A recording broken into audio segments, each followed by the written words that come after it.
అందరికీ నమస్కారం. నేను మీ మధురై రంగసాయి రెడ్డి.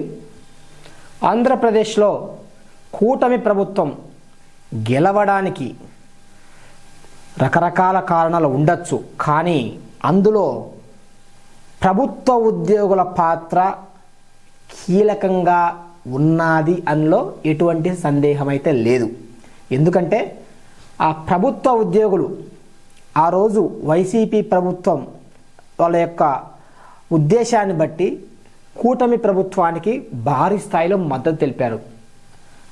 ఈరోజు పోస్టల్ బ్యాలెట్స్ ఏవైతే ఉన్నాయో అందులో భారీ మెజార్టీ కూటమికే వచ్చిందండో అందరికీ తెలుసు. కానీ ఈరోజు ఎలా ఉందంటే దాదాపుగా 4 డిఏలు ప్రభుత్వం నుంచి రావాల్సిందిగా, అట్లాగే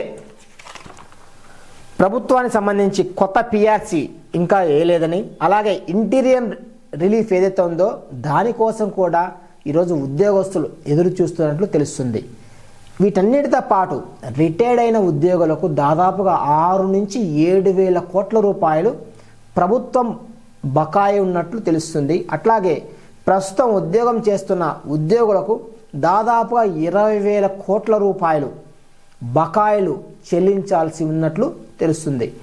ఇవన్నీ సాధన కోసం ఈరోజు ఉద్యోగ సంఘాల జేఏసీ చంద్రబాబు నాయుడు గారిని కలిసి తమ సమస్యను విన్నవించుకుందామనే ప్రయత్నం చేస్తున్న తరుణంలో చంద్రబాబు గారి అపాయింట్మెంట్ ఇవ్వడం లేదు అనే ఒక అభియోగం అయితే మోపడం అయితే జరుగుతుంది.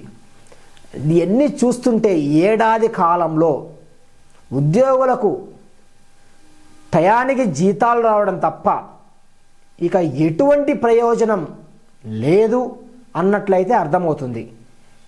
కాబట్టి కూటమి ప్రభుత్వం ఇప్పటికైనా ఒక విషయం గుర్తుపెట్టుకోవాలి. ఉద్యోగులు వైసీపీ ప్రభుత్వంపై కన్నెర చేశారు కాబట్టే వైసీపీ ఓటమిలో ఉద్యోగులు ఒక ప్రధాన పాత్ర పోషించారు.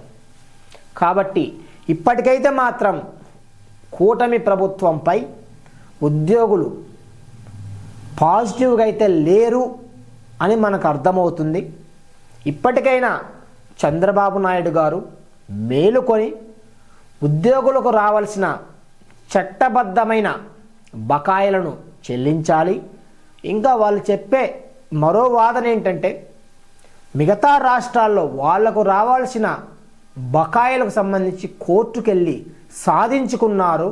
కానీ ఈరోజు కూటమి ప్రభుత్వంపై మాకు నమ్మకం ఉంది కాబట్టి మేము ఏ కోర్టును ఆశ్రయించట్లేదు, కాబట్టి మా సమస్యలు చెప్పుకోవడానికి మాకు అపాయింట్మెంట్ ఇవ్వండి, మా సమస్యలు మీ ముందు వెళ్ళగక్కుతాము, వాటిని పరిష్కారం చూపండి అని వేడుకుంటున్నారు.